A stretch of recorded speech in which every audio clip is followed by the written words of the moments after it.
Nearly a standard century has passed since the fall of the Tesa kingdom and the rise of the Imperium of Tera, the first and only known civilization to resist the Tesa's control.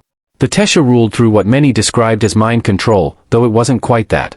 During the 10-day revolt, soldiers turned their weapons on themselves after a Tesa operative hacked their communications and issued a mass suicide command, which was captured on their helmet cameras.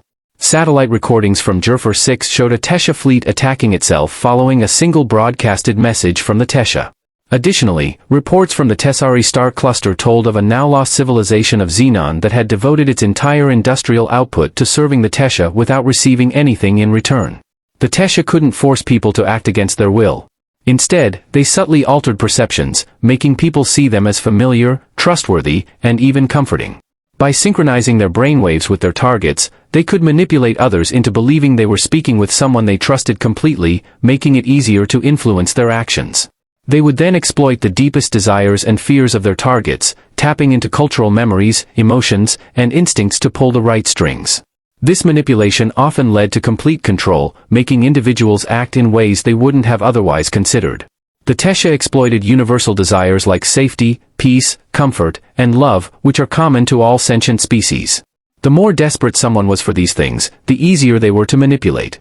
For instance, during the 10-day revolt, VF soldiers, mired in the trenches of an unfamiliar world, deprived of basic comforts and surrounded by death, were particularly vulnerable.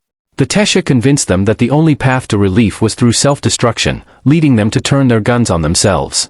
For millennia, the Tesa controlled the galaxy, often without their subjects even realizing it.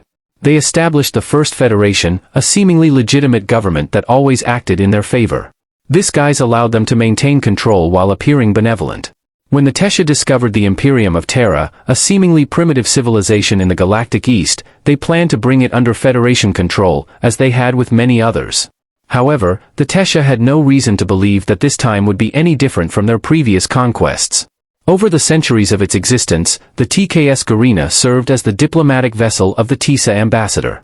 When it entered the outer reaches of the Sol system, any lingering doubts about the primitive nature of Tera were dispelled. The entire star system appeared to be heavily militarized. Basic directed energy weapons platforms orbited all planets, moons, and even large asteroids. The ship's sensors lit up with the presence of rapid response fleets patrolling the system, and the local communication frequencies, used by the Garina to calibrate its translation software, were saturated with military jargon. The First Federation maintained a standing army comprising personnel from all member nations, alongside a void navy and defensive systems. However, military action was rare, and when it did occur, it was usually resolved by the Tesa's unique ability to control other sentient beings. For Ambassador An, witnessing such an overt display of militarization was shocking. She had read reports from other ambassadors encountering similar situations when integrating new civilizations into the Federation, but nothing had prepared her for this level of brutality. Standing on the bridge of her ship, gazing at the system laid out before her, An considered how easy it might be to convert these Teran savages into obedient servants of the Federation. Her thoughts were abruptly interrupted by a sudden spike in the ship's gravitic sensors, indicating the approach of another void ship. She wondered if the Federation had sent additional vessels for support. However, her assumptions were quickly proven wrong. Before her eyes, the void space in front of the Garina split open, revealing not a sleek Federation vessel but a crude, heavily armed ship bristling with weaponry. The gravitic aftershock from the ship's abrupt arrival shook the TKS Garina, forcing An to steady herself by grabbing a nearby command console. The reports had claimed that the Imperium of Tera lacked the technological capability for faster-than-light travel, yet here was a Teran void ship, displaying an advanced and aggressive posture. As the ship drew closer, An felt a storm of foreign thoughts invading her mind, disjointed and chaotic, emanating from the Teran crew. The first words she discerned in their language were chilling: enemy, threat, kill, kill, kill. Before she had a chance to evaluate her situation, a series of bright lights on the Teran war vessel began flashing. The Teran ship was attempting to communicate through light signals, a primitive method in both thought and communication, she mused. She tried to probe the minds of the crew to decipher the message. Amid thoughts of violence and emotions of wrath, she finally understood the signals: unidentified vessel, power down weapons. Prepare to be boarded. We are unarmed, coming in peace. In response, the Garina sent back a blinking signal. Soon, the sound of boarding shuttles attaching to the Garina's airlocks echoed through the ship. Four figures, clad in void black armor, entered the bridge, pushing past the crew with kinetic weapons ready. Keshan, familiar with the threat of weapons, knew what she had to do. She focused her mind on the leader of the boarding party, delving into his memories. She found scenes of terror, once blue skies, and clear rivers, mixed with profound sadness, a veil she could exploit. She used these memories to shape her appearance, taking on elements of a Teran female central to his recollections, altering her hair color, facial features, and even scent to resemble the woman in his mind. When she spoke, it was with the woman's accent and tone. "Esteemed Sergeant," she began, "I can tell by your bearing that your people are proud warriors. Surely, you would not harm a defenseless ambassador. Please grant me an audience with a fellow diplomat, and I will offer gifts that ensure your safety and bring back blue skies to your world." She smiled, mirroring a gesture she had seen in the sergeant's memories, and waited for him to respond. However, instead of directing her to a diplomat, the sergeant stood motionless, his face hidden behind an onyx visor. Then, with swift force, he punched Keshan in the gut, leaving her gasping for air on the floor, writhing in pain. Confusion and panic set in. Had she made a mistake? Misjudged the feelings associated with the memories? As these thoughts raced through her mind, the bridge's security team aimed their weapons at the Teran soldiers, knowing that any resistance would be futile against the heavily armed warship outside. The sergeant grabbed Keshan by the hair, dragged her upright, and pushed her towards the airlock, ignoring the security personnel. He forced her into the boarding shuttle, setting a course for Tera. As they traveled at near-relativistic speeds, Keshan remained silent, wary of the sergeant. She observed snippets of memories, some his, some part of the collective unconscious shared by the Teran species. She saw images of blue skies marred by fiery arrows and alien invaders, followed by Teran victories despite overwhelming odds. Memories of environmental degradation followed, marked by a collective determination to survive and adapt. As the shuttle approached Tera, the planet's true state became clear, a world crowned with orbital nuclear platforms and shrouded in pollution. Gigantic spires pierced the sky, supporting void elevators transporting massive quantities of materials. The planet seemed both dead and alive, like a corpse in early decomposition. Descending through the toxic clouds, Keshan saw sprawling megacities separated by vast mines and industrial complexes, with machines the size of mountains working tirelessly. The entire world, perhaps the entire solar system, was dedicated to industry and war. The closer they got to the megacities, the more insignificant Keshan felt, like an insect clinging to a leviathan. The cities appeared as a living, breathing organism, pulsating under the dim sun's rays. The shuttle's ramp opened with a hiss, equalizing pressure, and Keshan was hit by the acrid smell of sulfur and burnt fuel. The air was so thick with pollution it was almost palpable.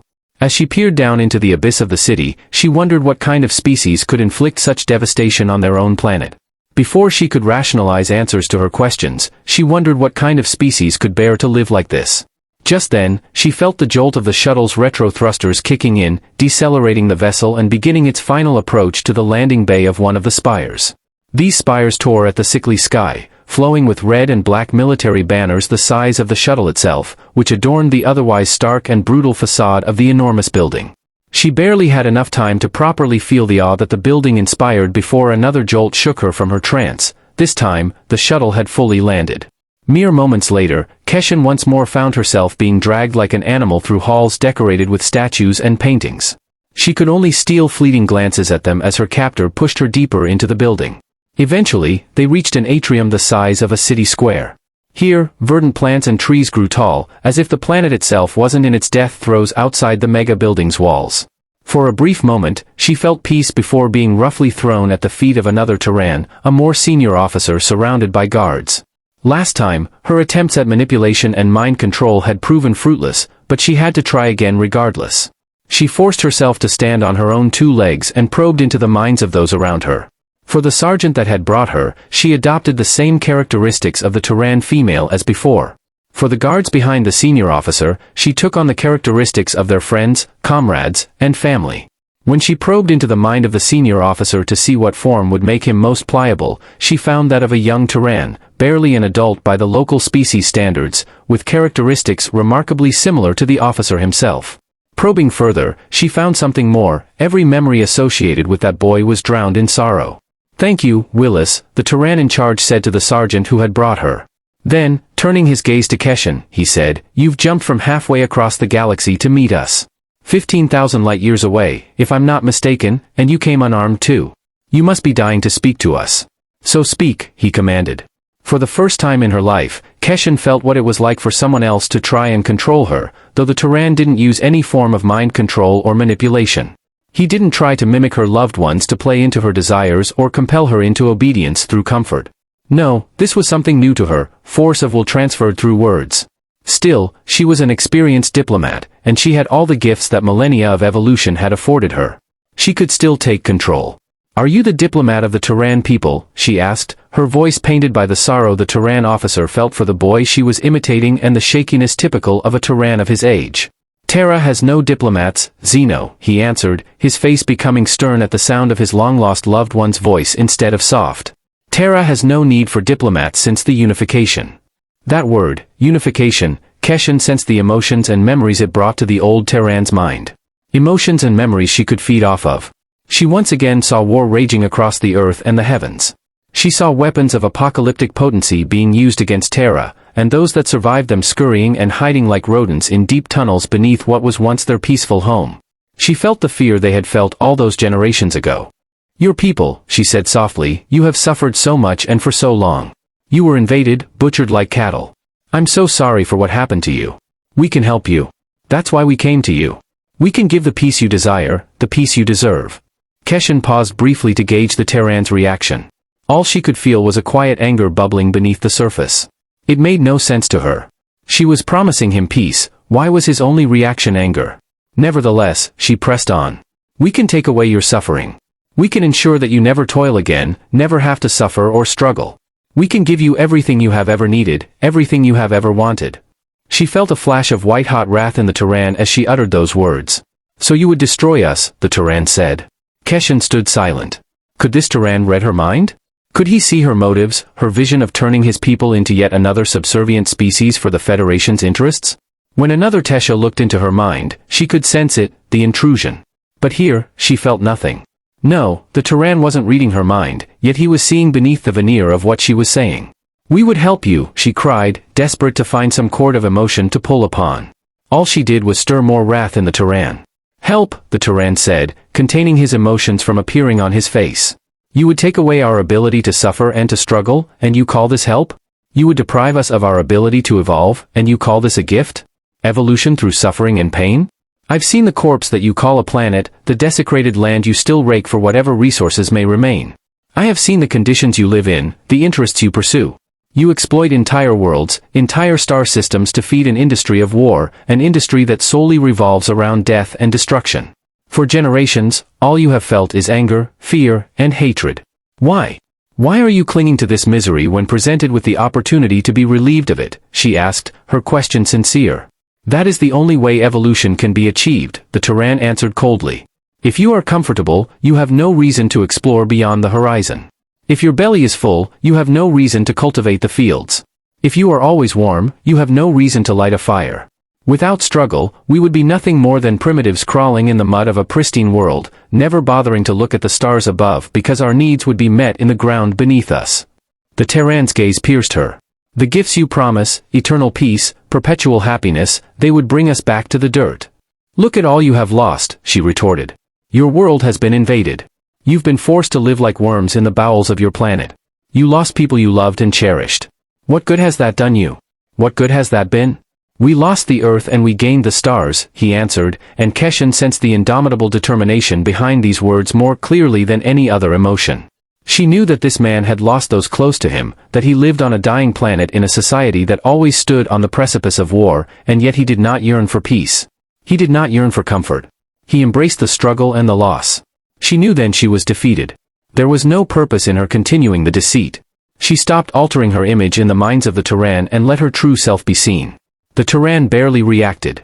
He only stepped closer to her. "We know of the gilded cage you were to offer us, your gifts of comfortable slavery and peaceful devolution. We know that this was why you dropped into our system unarmed, why you let yourself be brought here. We know that this is how you fight, the Ishur, the Zeniths that had come here before you, the Zeniths that caused the destruction you see in our collective memories. They knew about you. When we annihilated them, when we sifted through the records they left behind, we learned about you too. We knew about the gifts you would bear." The Teran smiled. "Now allow us to give you gifts of our own.